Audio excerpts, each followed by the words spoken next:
The Power and the Glory is a 1933 pre-code film starring Spencer Tracy and Colleen Moore, written by Preston Sturges, and directed by William K. Howard. The picture's screenplay was Sturges' first script, which he delivered complete in the form of a finished shooting script, for which he received $17,500 and a percentage of the profits. Profit-sharing arrangements, now a common practice in Hollywood, were then unusual and gained Sturges much attention. The film, told through flashbacks, was cited by Pauline Kael in her essay, Raising Cain, as a prototype for Citizen Kane. Tracy's powerful performance in a boardroom scene remains widely considered one of his most thrilling sequences as an actor. The film was loosely based by Sturges on the life of C. W. Post, his second wife's grandfather, who founded the posthumous cereal company, which later became General Foods.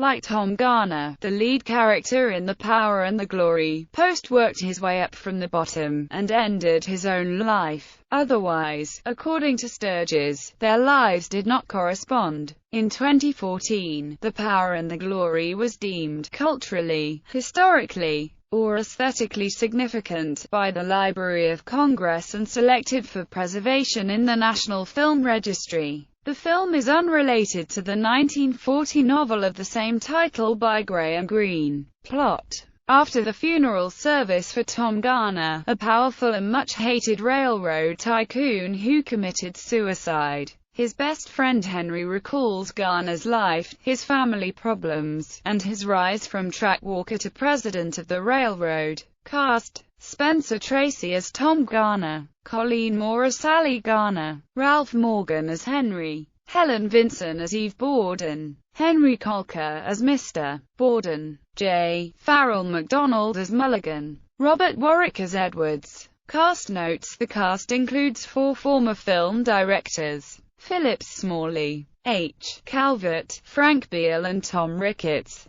Some 400 extras were used in the railroad roundhouse scene. Production: Sturges originally wrote the script as a freelance project after being let go by Universal Pictures. He told the story to producer Jesse L. Lasky, who had his own unit at Fox, who requested a treatment. Sturges refused to do a treatment, and instead delivered a finished shooting script, which Lasky said was the most perfect script I'd ever seen, with nothing that needed to be trimmed. Sturges offered the script to Lasky for $62,475, but Lasky instead structured a deal in which Sturges got $17,500 upon signing. 31/2% of the first $500,000 in receipts, 5% of the next $500,000, and 7% of all receipts over $1 million.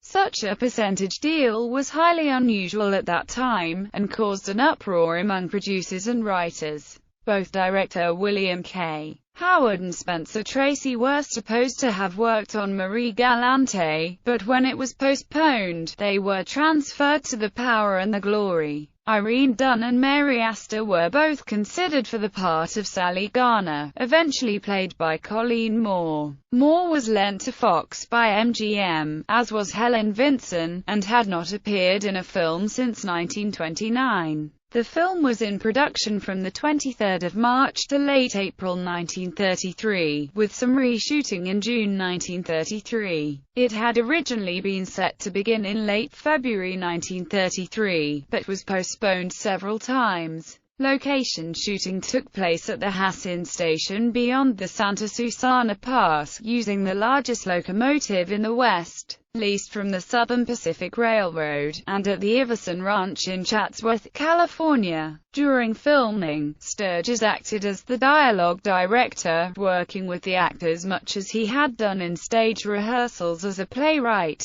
The film was previewed in Los Angeles on 17 June 1933, and after objections from the Hays office about the sexual nature of the relationship between a stepmother and her stepson, some re-editing was done. When this did not satisfy the censors, reshooting and more extensive re-editing was done to alleviate their concerns. The film was premiered in New York City on 16 August 1933, and was generally released on 6 October of that year. Fox coined the word narratage to describe the non-chronological narration of the story. Response: although the film was well received by critics, and Spencer Tracy's performance was especially praised, the film did not do well at the box office, except in New York City. By the end of 1940, it had grossed a little over $500,000, which meant that Sturges had only received about $2,000 over his advance. By 1957 it had grossed around $1 million. Sturges' innovative narrative structure was singled out by critics, and the praise was so great, the studio put a bronze plaque up on the New York movie theater where it had its world premiere. The bronze tablet hailed The Power and the Glory as the first motion picture in which narratage was used as a method of telling a dramatic story. Sturges' screenplay was widely praised. It was published in book form in 1934, and he received the 1933 Hollywood Reporter Award of Merit for Best Original Story. Temporarily lost film. When film critic Pauline Kael wrote Raising Cain, her seminal 1971 New Yorker article on the genesis of Citizen Kane, The Power and the Glory was virtually a lost film. After writing about how Hollywood had praised the movie back in 1933 by putting up a bronze plaque on the New York movie theater where it had its premiere, she chided the movie industry for failing to preserve it. Hollywood, big on ballyhoo but short on real self-respect, failed to transfer the nitrate negative to safety stock,